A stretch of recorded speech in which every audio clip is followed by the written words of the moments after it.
আসসালামু আলাইকুম। কেমন আছেন প্রিয় খামারি ভাই ও বোনেরা? আশা করি সবাই ভালো আছেন এবং সুস্থ আছেন।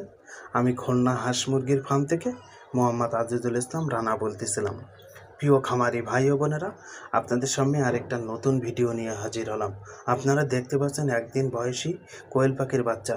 প্রিয় খামারি ভাই ও বোনেরা, আপনারা যদি খামারে ডিমের জন্য কোয়েল পাখি ওঠাতে চান তাহলে আপনাদেরকে বলবো আপনারা জাপানি কোয়েল পাখির বাচ্চা ওঠান, কারণ ডিমের রাজা জাপানি কোয়েল পাখি। এবং জাপানি কোয়েল পাখি প্রচুর পরিমাণে ডিম দেয়। অনেক ডিম আপনারা বিক্রয় করে লাভবান হবেন। প্রিয় খামারি ভাই ও বোনেরা, কোয়েল পাখি প্রধানত দুই প্রকার, জাপানি ও জাম্বু। জাপানি হচ্ছে ডিমের জন্য বিখ্যাত, আর জাম্বু হচ্ছে গোশের জন্য বিখ্যাত। প্রিয় খামারি ভাই ও বোনেরা, আপনারা যদি খামারে কোয়েল পাখির বাচ্চা ওঠাতে চান তাহলে আমাদের স্ক্রিনে দেওয়া নাম্বারে যোগাযোগ করতে পারেন।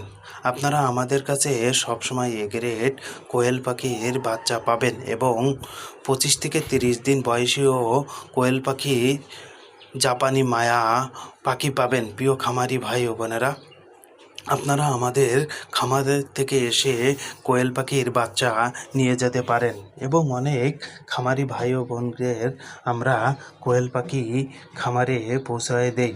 প্রিয় খামারি ভাই ও বোনেরা, আপনারা আমাদের কাছে সবসময় উন্নত মানের কোয়েল পাখির বাচ্চা পাবেন এবং আমরা সবসময় ভালো কোয়েল পাখির বাচ্চা বিক্রয় করি। আসসালামু আলাইকুম। সবাই ভালো থাকবেন, সুস্থ থাকবেন এবং আমাদের পরবর্তী ভিডিও দেখার জন্য অনুরোধ রইল।